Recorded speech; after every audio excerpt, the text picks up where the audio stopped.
The landscape of media has changed. At one point in time, there was nothing but newspapers. Then there was the TV news. But now, everybody's online, telling this and telling that, giving information, misinformation, misguiding people. So I guess I got to change with the time because everybody has. Okay, welcome back to Everybody Has a Podcast, episode 14. And we're here with We got the keys, baby. Thomas Wayne Sellers Jr., the editor of the Millington Star, and David Perry Jr., who is We call him like a freelancer and sports reporter for the Covington. The leader. Yeah, the leader. The leader. Yeah, because it covers all the the leader. Tipton Cover County. all of Tipton County. Yeah. Okay, so let's just jump into our first segment, which is Ladies First, and we'll be talking about basketball. Is it okay if we talk about the guys, too? Well, it's ladies first, but I guess so. Okay, good. So, it's a basketball preview. So, David, you've been around to see some teams. Who have you seen so far? Man, as far as girls basketball, I've seen. Let's see, we go up to the top. Covington. I actually had to cover a media day with them. I mean, they got size. They got a lot of players coming back and everything. So they are looking like they're going to be good and everything. You think it should be the favorites in District 15 3? I mean, I don't doubt it. Coach Glass, she's been doing an exceptional job there since she's been doing it for the last few years. So I could definitely see them making a good little run. Now, last year was an upset when they beat Millington with those sophomores, those young babies in the district tournament. But now they got the target on their back. They kind of proved themselves. And they got put out regionals early by a month or so. I know they got a little bitter taste left in their mouth, some unfinished business. But Millington, new coach, they have the new Reed era. Renee Reed is stepping in as the head coach coming from the morning on, Covington graduate. So that adjustment phase, maybe they can do what Covington did last year. By the time tournament time comes, could they start clicking? If they get London Macklin, the post, I think only a freshman. I think she's with like 6'3", 6'4", something like that. We seen her in volleyball. Yeah. If she comes around, Millington can challenge them in that league. Yeah. Brick wall. Oh yeah, I definitely like to see that because Millington, I know, like, well, you know how it was with Millington over the course of the last 12 months, to where like some instances caused a lot of players, you know, kind of transfer out and everything. It was a mass exodus. Yeah. So so I'm kind of like wanting to see what Millington is going to do girl wise. Well, I gotta give a shout out to Alexa Nix and Alexis Williamson. They're back and they're proven players. One's the outside shooter, one can do a little bit of all. So they got some pieces. Right. That's good. Bright in the girls. Coach Strickland had surprised everybody that first year with that run, and they beat Melrose, got to the regional semi. Yep. Then he had a sort of an exodus, and then had a bunch of babies last year. Now they're sophomores, and I think with Linton and Bell as his two seniors, one transferring from Germantown, they might be able to be very competitive. Might repeat what they did that first year under him. Right. Start to gel and then let it just click. Right. Yeah, I can definitely see that with Strickland and his crew and everything. You know, I know they had, like you said, they're young and everything. Strickland, he's been there for about a couple of years. I know he's been doing great with the program. So I'm just excited to see them as well, see what they can do as well. Right, and then I did get out to Rosemar. That's the beautiful thing about Rosemar. Coach B-Dub, when you talk to him, you're talking to both. Right. So good guy. He's a great guy. And, great guy. And he's been sticking with that girls program. His senior leader, I use quotation mark, because Zadie Rayburn, she's only a junior, but this is her 4th year in the program. As she goes, that team go, but he wants her off the ball more this year. So I'm looking forward to seeing how he develops a point guard.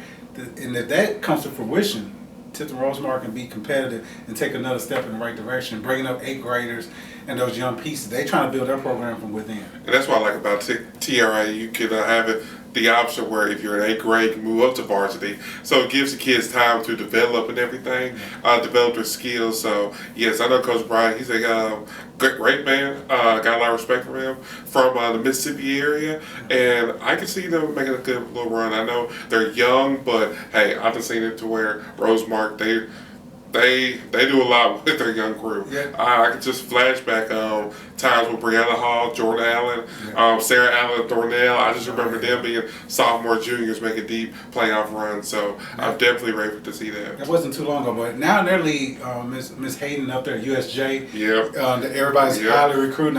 I go to her game just so I can stand near greatness when she's out there on the court. Yes. So they're the favorites in that league. But let's make a natural transition to the boys with TRA, since we're talking about Coach Bryant. Let's slide over with his boy. 18 games they won last year. Okay. If Demetrius Word didn't get hurt, maybe they pull off that upset at St. George's last year when they played them to a 7-point game, a team that went to state. Right. So I don't know if the football players are coming out. I don't know if Mr. Dotson's coming out. I don't know if Fulton's coming out yet. But if they do, there's more pieces to his puzzles that he can definitely use. How you feel about Rosemont? Rosemont, I feel like they could be competitive as well, for the boys. I know, like you said, Demetrius plays a huge role. You have Nick Spollen over there who can play as well. Not only a good football player, but just an overall athlete. So him on the court, his presence is definitely going to be very known and very Muscles are intimidating. Muscles are intimidating. And I feel like, it's good to have football and basketball players, a football-basketball combo athletes out there because they need that physicality. Yeah, and that's Demetrius' brother Kingston plays both sports. He'll be a physical help. Yep. Millington, Covington coach Sales joins them. Tayshawn Dye, who's getting ready to head off to the University of Houston for track. I've seen that. The house that Carl Lewis built. I'm looking forward to his signing day coming up this week. We'll have some highlights from that next week. Man, that's a big get. But you got that athlete out there. Andre Tyler, the point guard, is back. Those are pieces he has. And then Brighton, Coach Chris Young has to start all over again. Yep. A couple of his pieces transferred to a nearby school. We're going to get to that in a second. And but he feels good with his little brother Caden, and that they could do something. Yes. So I actually seen them the other day and everything. Yes, they can do a lot of damage. Caden Young, sophomore, but just tall, athletic.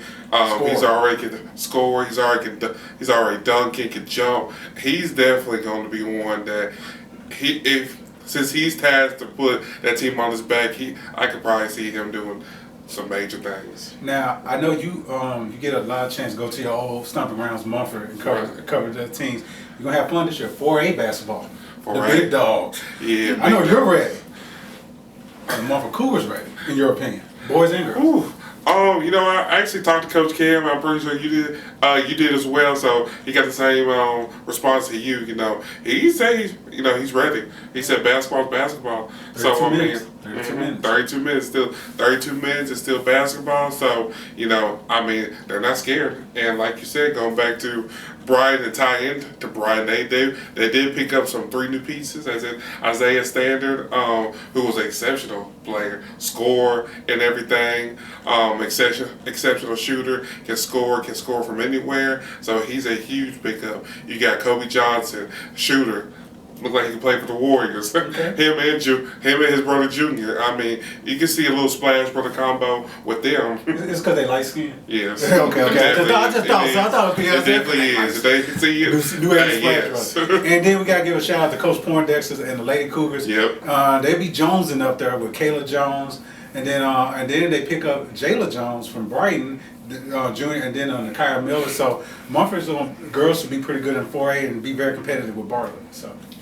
Okay, well that was ladies first. Well, I will share a clip of signing day from a young lady in the area, Lainey Howell at TRA. She's heading out to Chat State. Check it out. Welcome to Signing Day, presented by West 10 Media. Great job as always, Lainey Howe, but I'm going to go to the bullpen for a little relief. All right. That's a tough one to follow, Coach, but thanks, Coach Sanfratello, for believing in me. Okay, signing day. Remember to like, subscribe, hit the bell, and most importantly, leave a comment on a student-athlete's journey to get to the next level. Enjoy the video. Well, did you guys enjoy that new signing day intro? We're going to be introducing our new segment 2, which is football recap. We'll be recapping the Collierville Antioch game. It sounds like both aristocratic places. That we went to see this Friday. Prestigious. Yeah. And so let's talk about that game first. It was a good game. Very entertaining. Yeah. Big plays. Antioch, only reason they were in that game, I just got to be honest, they got a couple big breaks. The fumble recovery that some kids thought was a pass, guy scoops it up and runs it back. Then the pick six, 87-yard return. So that 39-28 score, Collierville dominated on both sides of the ball. They got to eliminate those big plays as they move on to the next round. So I mean, it looked like it was just gonna be like a runaway. Like Collierville's gonna take it. Antioch's not even gonna score anything. You know, it looked like that in the beginning, but you know they got those two big. You know, they kept them in the game. Actually, they had the lead for us. Yeah, helped. They got the lead, then they lost the lead right off of kickoff return. Yeah, T. Walden Jr. Yeah, I didn't know who the player was, Yeah. but he got it and he just ran, and that's it. It was over. The lead was over. Coach Coney, I'm not trying to tell you how to do your job, and you're not gonna see this anyway. But get the ball number one a little bit more. He's pretty. You already know he's awesome. You know they favorite everybody's favorites. Number 8, Lawrence. Sir Lawrence Autry. Yes. The workhorseman. He's a beast out there. Everybody's favorite. He's like a bigger, stronger Starks than Mumford. Okay. Yeah, that's how I best describe him. Starks. Yeah, he's a bigger, stronger version of him. But Tatum Tech is only a sophomore. Like 23 for Mumford. I know he has that speed, but Bryson Turner's is a speedster. We talking about that bruising back that can wear you down. Autry did that to Antioch and just physically pounded them and got those last 2 touchdowns in the ice game. Definitely did. It was a lot of head-to-head contact, helmet-to-helmet contact. Yeah, and I gotta give a shout out to Collierville's front 4 on defense. Those young men did an awesome job. Big 99, 70, number 6, 33, is 73. All of them did an awesome job out there. And Collierville offensive line won the game. So it's as simple as that. But we also have to talk about Mumford, right? Oh, so we're about to do the rundown? Oh, what rundown? I thought we were recapping Mumford's game too, aren't we? Yeah, rundown all the games. Don't you have it right there? Yeah, I do. You want to do the rundown? Yeah. Okay. Give David time. Give David time. Okay, yeah, we'll do the rundown first before we talk about Mumford, okay? Yeah, she can't wait to rub that in as a No, I'm just giving David a chance to speak about his team. Okay. Okay, but we can talk about Division 2 3A. The game was McCallie versus Briarcrest, and the final was 41-14. McCallie. Not surprised. Yeah, that wasn't a surprise. I was looking at McCallie's schedule, and they actually, I don't know if they either traveled to Cali or the team from California went to them, but they were playing on a national schedule, playing somebody from California and won the game. So when I seen that win, I was like, yeah. I mean, if you could beat somebody in California, and playing out there, you probably go make a deep playoff run and gonna wear Briarcrest out. A good season, Saints. Good season. Good season, 2 Saints. Okay, Class 6A, we got Collierville versus Antioch. We already talked about that. Final was 39-28. Collierville will be playing Southwind. Undefeated Southwind. Yeah. Undefeated. The big dogs. How do y'all think that game's gonna go? What are your predictions? I mean, I've been a big fan of Kelvin Perkins ever since he was a sophomore and played against Mumford and threw that deep 50-yard ball at Mumford and to start up a 50-0 defeat against them. Ever since then, Southwind has really got my respect with them. I love what they're doing over there, but I could definitely see it being a dogfight. Because, I mean, you got the talented Southwind Jaguars versus the junior college team Collierville. Yeah. You know, so it's going too. So it's going to be a fun little matchup. I definitely may get some front row seats to that game. Cliche time. Whoever front 7 is the best on the defensive side is going to win the game, and Autry has to be a key factor. If Collierville's going to pull off an upset, it's at Collierville. I think that's going to help them too. Right. Okay, moving on to still Class 6A, Houston versus Ravenwood. The final was 38-7. Ravenwood. Sadly, Houston lost. For Houston, the victory is your young team took a step forward, and they didn't run the clock on you. And you went to their place and were competitive. So Coach Thomas, they'll be back. Cannon Day took his lumps like his brother did, and then they took off. Chalmers Jr. Maybe history repeat itself at Houston. Right. I mean, like you said, Houston. The fact that they started off, they started off slow and was able to build their momentum back up. and come in, beat the rival Germantown in the first round, and everything, and still kept it competitive with Ravenwood, who's a big time name in 6A, is still good. So, like you said, they're young.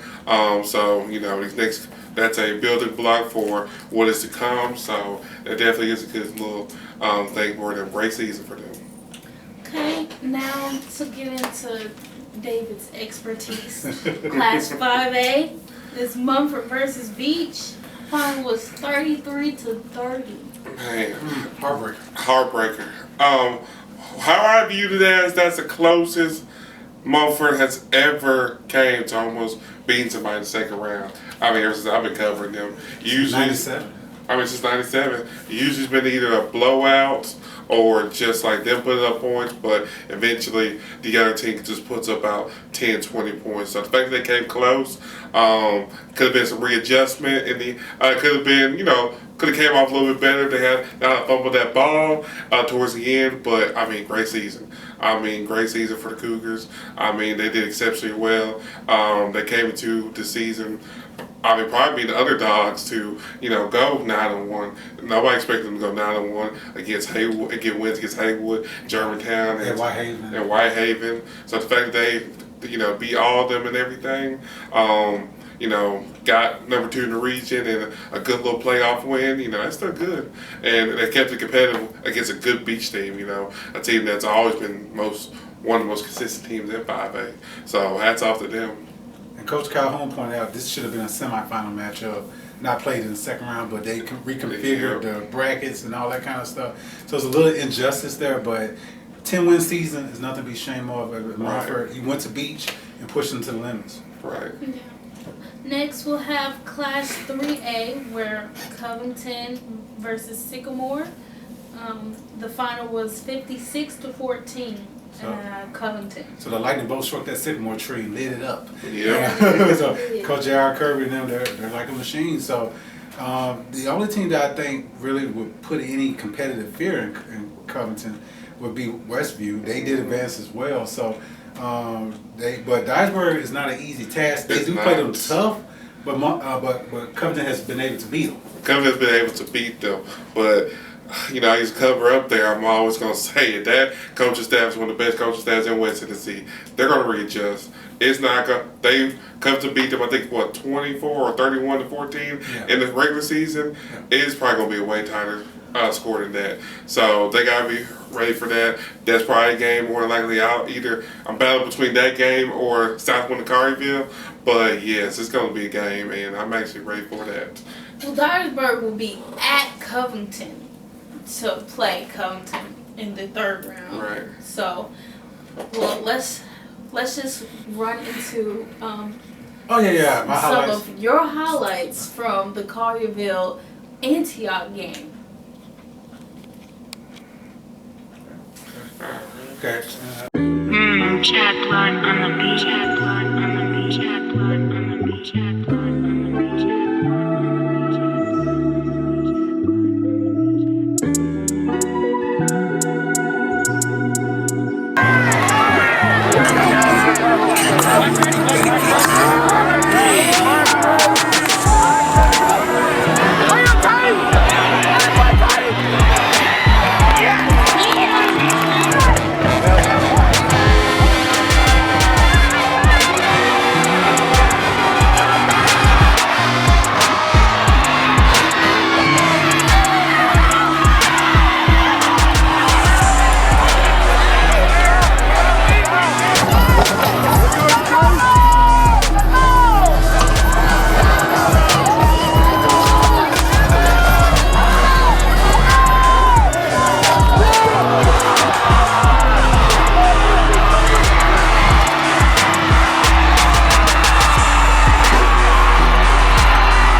our third segment is sights and sounds. So we're going to talk about some sights and some sounds that we heard at Collierville versus Antioch. It started off with this very grandiose entrance. Like they have like a fan section, I guess, where people literally like have their hands out, and the coach is just slapping hands, shaking hands, kissing babies, like just walking in through all this smoke and awesome video board too. Yeah, and they got these. They have like it's literally like a football game, like a college football game. Yeah. You know, they have a camera following them, and then it's like they turn off the lights, and then people put on their cell phone flashlight for the little light thing that as the players are coming out from their locker room.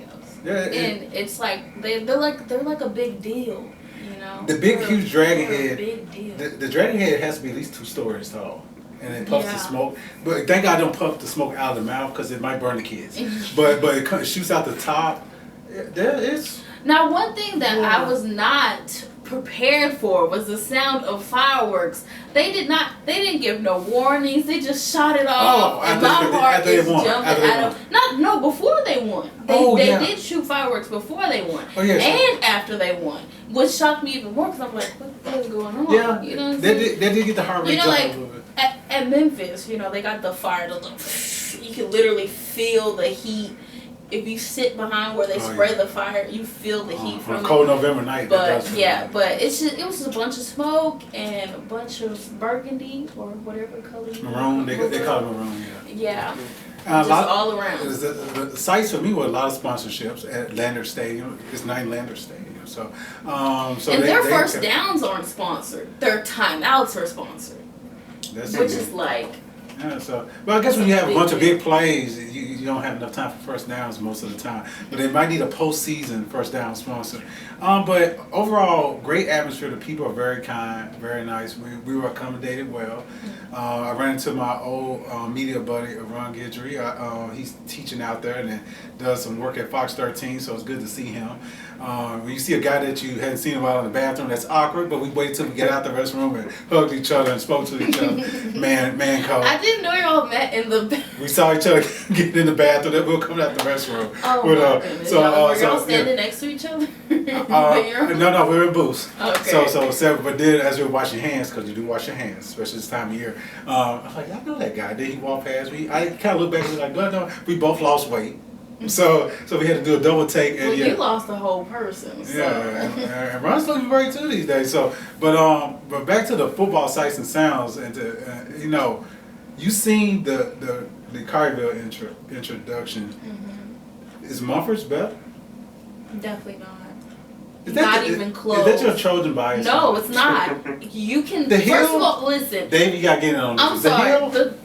The Dragons versus the Cougars. It's kind of like you're like less money having cousin. You know what I'm saying? Wow. Like Collierville has money, and you can see it with everything that they do. They have a pom squad. They have a pom squad and a dance team. Mumford, their cheerleaders do all 3 duties. No, but here's the thing. 3. They have 3. Mumford has God on their side. They have a hill. Okay. The hill does help, right? Yeah, the hill, I ain't gonna lie, that's intimidating. Coming down. And I do like how when they come out now, they just actually put this in this season. When they come out, the band, is normally on the field, they put themselves in the shape of an L. So when the Cougars run out, they have to run through the M. So I feel like that's a pretty cool thing. I wonder where they got that M from. Memphis? Millington. We would stand out on the field in the M formation. Just saying, we did it first. But Collierville has so much money, they gave it away during halftime. They had a game show. Yes, they had a trivia game show. Are you smarter than your Dragon or Collierville parents? Yeah, so that was fun. I ain't gonna lie. That was fun. I missed a bunch of questions. I thought I was smart. But right after that trivia, we heard a bang. And it was a kid getting hit with a ball. Now the Hollenbeck, the kicker for Collierville, he's awesome. Mm-hmm. He's phenomenal. Kickoff it was a penalty at Antioch, put it 15 yards of it. So this kid thought he was safe standing by the scoreboard. So This is a little preview. Not by the scoreboard, Near. like right behind the field goal. Yeah, no, but right near the scoreboard. So he's thinking, I'm 20 yards behind the field goal. I'm good. Hollenbeck drills this ball, and you'll see it in Liyah's lens. So pay close attention. Doink.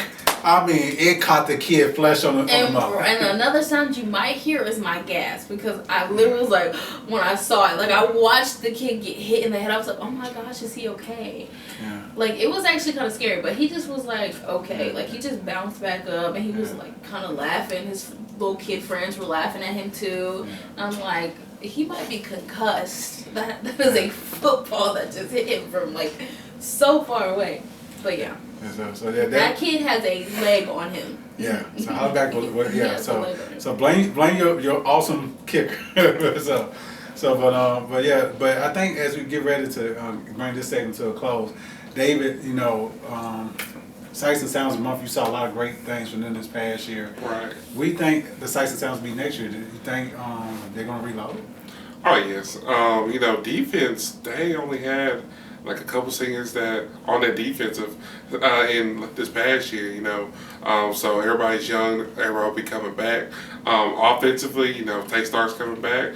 Yes, you lose a turnage, but I'm pretty confident. Like people like Quay Bell, Amar Bell's like Amar Bell, Junior Cunningham, who are freshmen and sophomores, who have done exceptionally well on the team, will step up and everything, and be able to replace those backs and everything. So I feel like they'll be able to reload and everything, and because it's Mumford. I mean, Mumford, they surprise me every year. Almost every year when they lose like a lot of pieces, I'll be like, oh, they're not going to be anything. Yeah. They're not going to be anything good. But they prove me wrong year in and year out. So yeah, kudos. That would be good. Kudos to Slade Calhoun. Slade Calhoun, yes sir. So okay, so here's the thing. Mumford's future. Mumford. Mumford's future. Here's a couple bright pieces for their future. Fresh new styles, Jack Blood on the beat. A little bit, can't crave a little bit of Lady B time.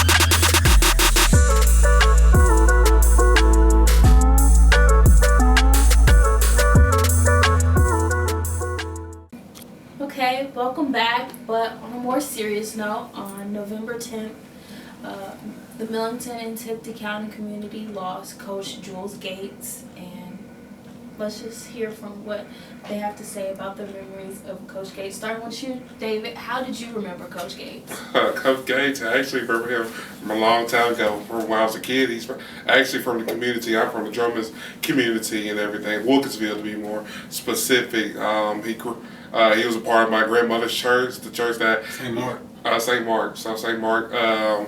St. Mark down in Drummond's. That was my grandmother. That was my family, whole family's church growing up. And everything. I remember going there for VBS, going there for all the different functions. So, he was part of that community. So when he passed, it hurt the Wilkinsville community and everything. And like you said, Millington and Tipton County, his impact there was major. I've seen when he passed, a lot of people, even from the Covington side, were showing their condolences and to him and everything. So it does hit hard with Jules Gates. When I got those news out, it was disappointing because he's just a huge impact and a huge piece into this area. So my condolences to his family, his daughter, and everything. And yes. Well, for me, I had the honor of covering his Millington Trojan teams for nearly the past decade. He was a maker of young men. That was the most important thing to him, to give them discipline and structure, and that's what I'm going to remember most. And I had to throw this in there. A lot of people, the wins and losses, and Coach wanted to win, but he wanted to win. He wanted his young men to win at the game of life. But he was